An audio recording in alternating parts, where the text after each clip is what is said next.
Oh my god, what are their keyboard controls?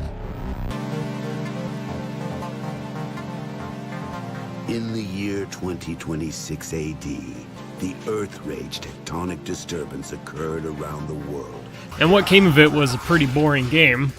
Let It Die is one of Grasshopper's titles, and it's just been ported to PC. A cataclysm happens, and now there's a giant tower of barbs here. Okay, go. You start off by selecting one of these shirtless fucks and get off of a tram. After you step off, you get greeted by the skateboarding skeleton man who never stops calling you senpai. He goes lay Reddit on you real fucking quick. Hey, senpai, it's me, smartphone. Tutorial time. Combat is like they mix Dead Rising with Dark Souls, but it's shallow in the end. And those 3 levels of punches is pretty much all you ever do. Stamina is used to pace combat to make it seem like any of this shit is worth doing. Oh, 2 opponents, things get serious.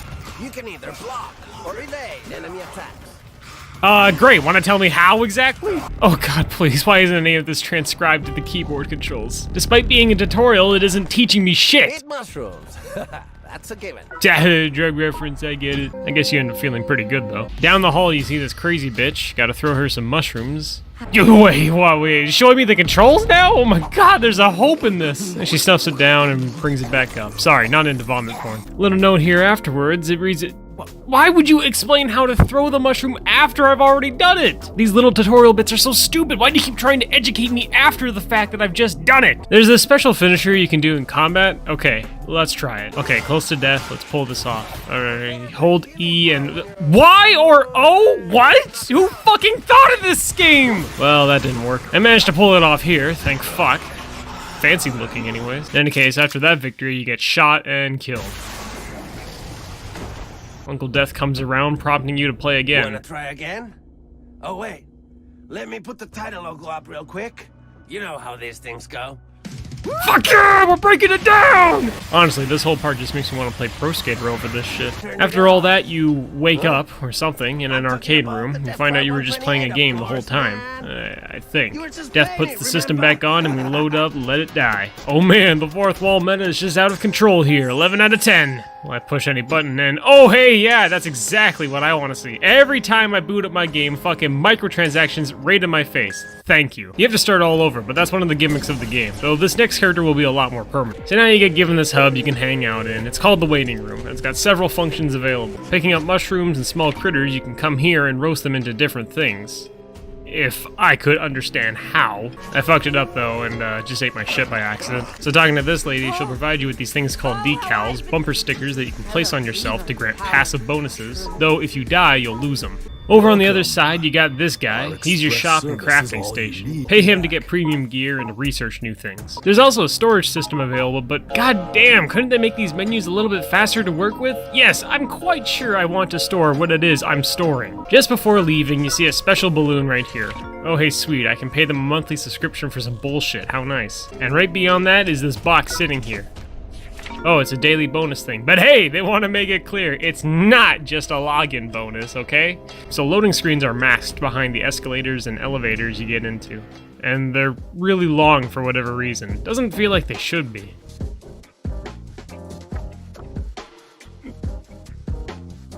Let's just get this out of the way. Yeah, the music is absolutely dope. I would expect nothing less from Grasshopper. And the visual and style going on is also great.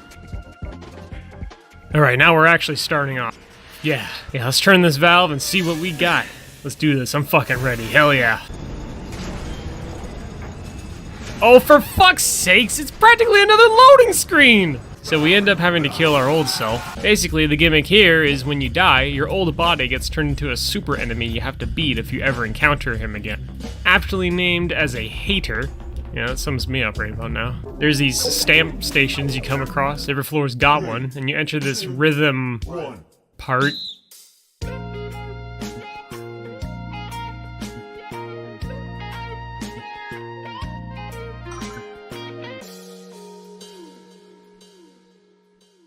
You get a stamp.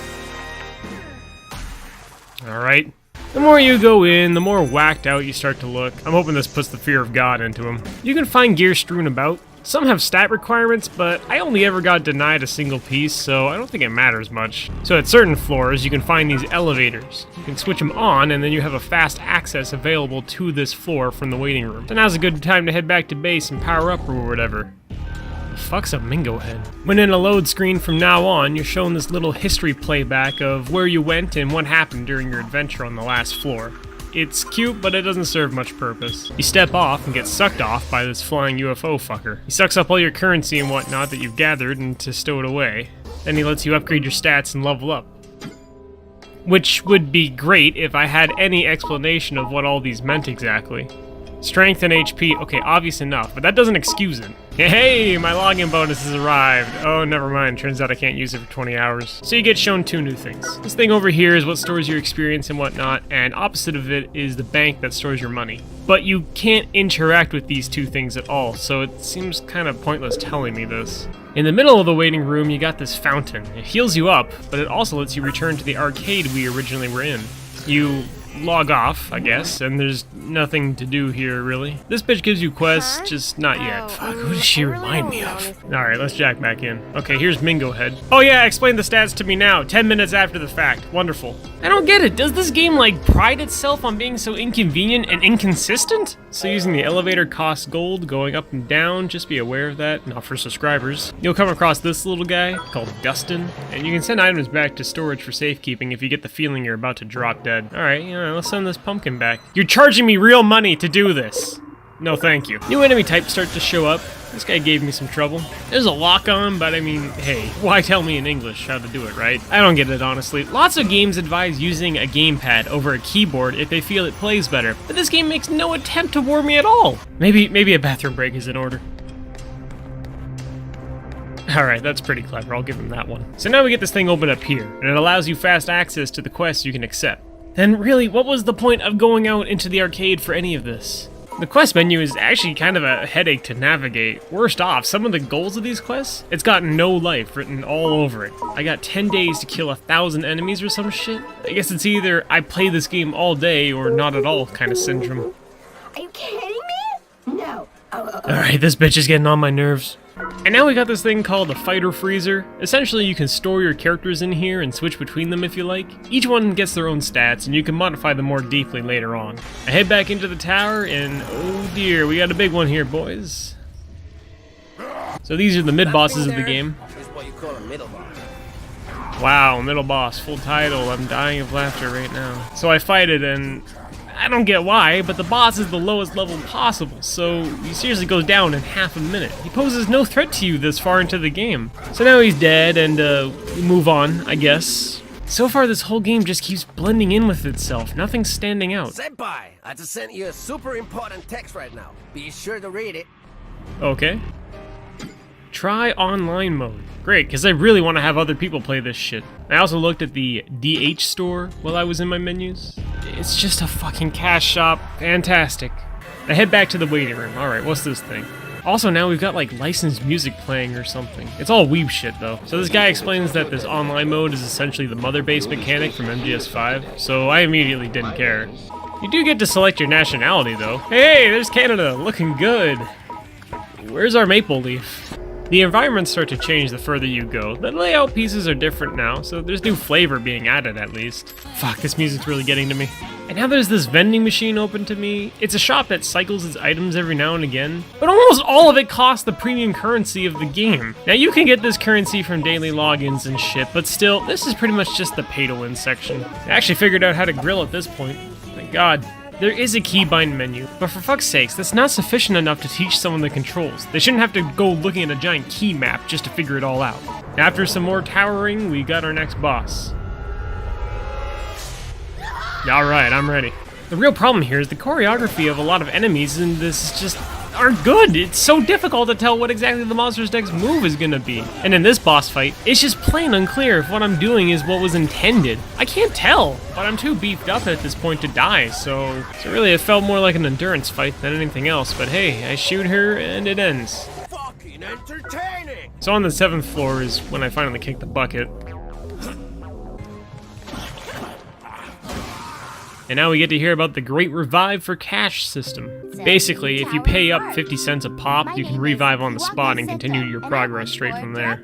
If you don't, you lose your stuff. Your fighters become a hater that you can get them back from, but it's annoying. So hey, it's a nice deal, right? Just pay us some money. And hey, of course, this is my first death, so I'm getting that amazing free res on the spot. Fuck yeah, this is how they get you. Yeah, well, I get up and I go get revenge on Hamtaro.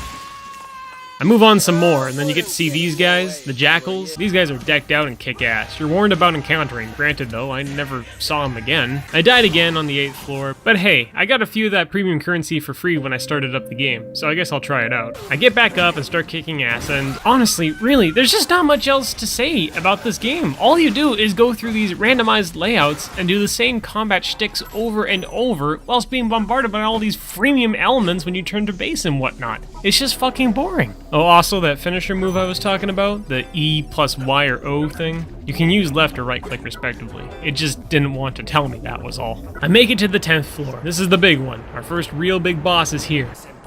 God, death is really grating me now. Alright, here's our first big bad. Let's wreck him.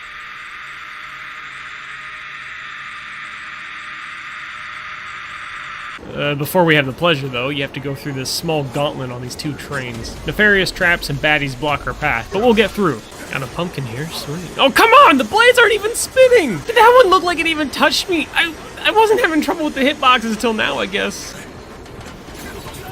I guess that one was my fault, but I felt like it was a little stupid. Fighting these guys in the open wasn't nice, and then I got pushed off. But all it does is reset you to the start of the level. But no enemies respawn, so whatever. No real threat if you fall off, I guess. And then you get this.